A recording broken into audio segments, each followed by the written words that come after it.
There's the charcoal kilns. These are historic, man. I'll share some more info when I get down there. But awful slick road coming down though. Woohoo! What an adventure. Look at the mountains over there. Mountains in the mist.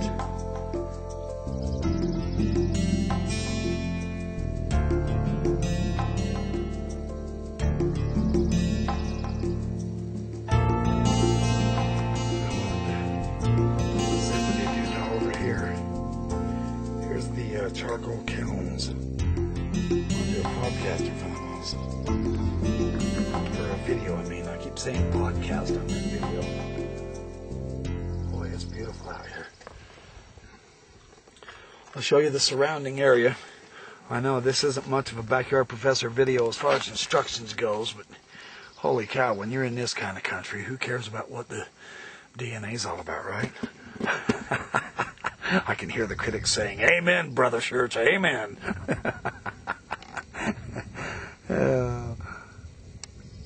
There's a good shot of the mist in the mountains. I hope it doesn't start raining on me. I'm going to have to tuck my camera in. I'm up here in the Lemhi mountain range with the charcoal kilns. We had a scout camp here decades and decades ago, me and several of my best friends. It's great to be back. I'm glad to be able to do a video defending the Book of Mormon and DNA analysis. Very interesting. If you'd have showed me the future back then of what I was doing here today, I probably wouldn't have believed it. Here I am. Anyway, this text, Meldrum and Stephens, Who Are the Children of Lehi? Very important book. These are two genetical scientists as well. And I'm just going to highlight some of their propositions and ideas about DNA, the issue involving DNA. Populations, like most species, this is on page 41, are rarely homogeneous in their geographical distribution. They say population distinctions are rarely clear-cut. Rather, they frequently grade continuously from one to the next. This is on page 42. So, if because of some catastrophe, only a few individuals of a population survive to propagate, the genetic composition of the population changes dramatically as the population passes through a genetic bottleneck. And they show this figure. I'm going to show you this figure. Hopefully you can see it. If I move my fat fingers. Hopefully you can see that. Before, you have all this genetic diversity. But if only one or two make it through, then it's irrelevant. It's fundamentally irrelevant how many people past that bottleneck you have. You could have a 10 billion population. It's still not going to reflect the genetic diversity beforehand. All you're going to have is homogeneous population because that's all that came through. That's important. You wouldn't recognize the various diversity. They've demonstrated the diversity through triangles, dark squares, light squares, circles, and on this side of the bottleneck is all light squares. Because the genetic diversity did not make it. See, this is the other thing about DNA, population genetics. It is not a smooth, continuous motion down through history. There are ups and downs with populations. The Black Death in Europe, 1500s, wiped out the genetic diversity with millions and millions and millions of people killed, wiped off because of the disease. That genetic diversity is lost. This is something important we have to understand about the possibility. What is the chance of finding a gene way back in history, several thousand years, remote at best? We have to understand this. The drastic reduction in the number of breeding individuals depletes the variety once present in the gene pool. Many alleles are lost, and others rise to higher frequency. For example, if a given allele is present in only 1% of the population, and 95% of that population is lost in some catastrophe. This is the actual estimated loss in Mexico's population between AD 1500 and 1600.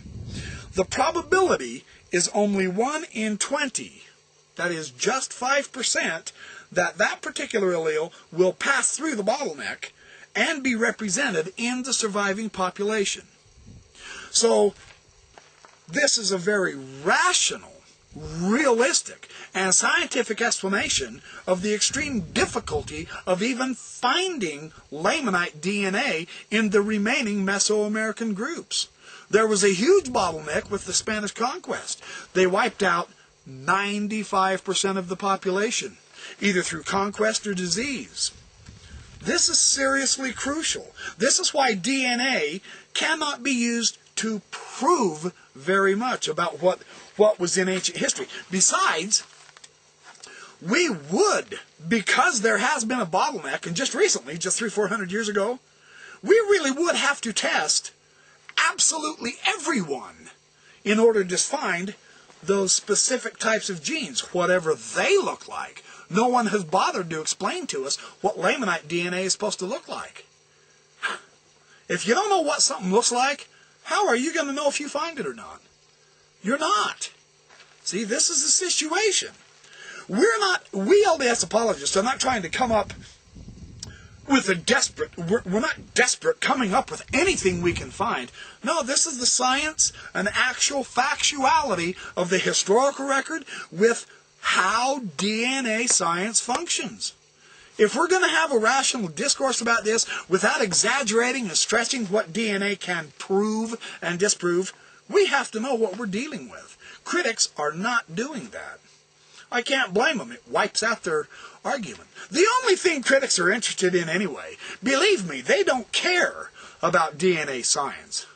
All they want is a quick negative conclusion against the Book of Mormon. And any club they can grab and wield to use that, they will. That's the only reason they've ever bothered to learn DNA science in the first place. Oh, hey, there's a chance it wipes out the Book of Mormon. Let's get on this. It's ridiculous. Page 44. Population size affects the realized outcome of allele frequencies expressed in subsequent generations. In smaller populations with more limited breeding, the frequencies of alleles finding expression can change dramatically. See, we have all kinds of fluctuation and changes going on here, folks. We don't know the ultimate reality based on DNA yet. We haven't understood all the changes. In genetic terms, the cumulative effect of random inheritance events has a greater impact on a small population than a large population, in which the averaging effect of reproduction is more spread out.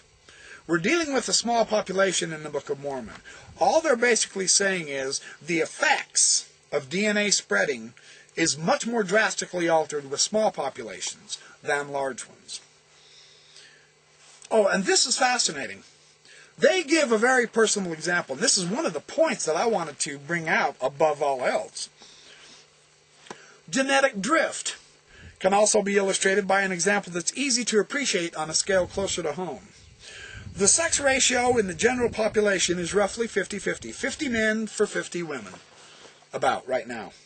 A mother passes mitochondrial DNA is to all her offspring, but the father contributes no mitochondrial DNA, but the mother does, and she distributes it to all of her kids.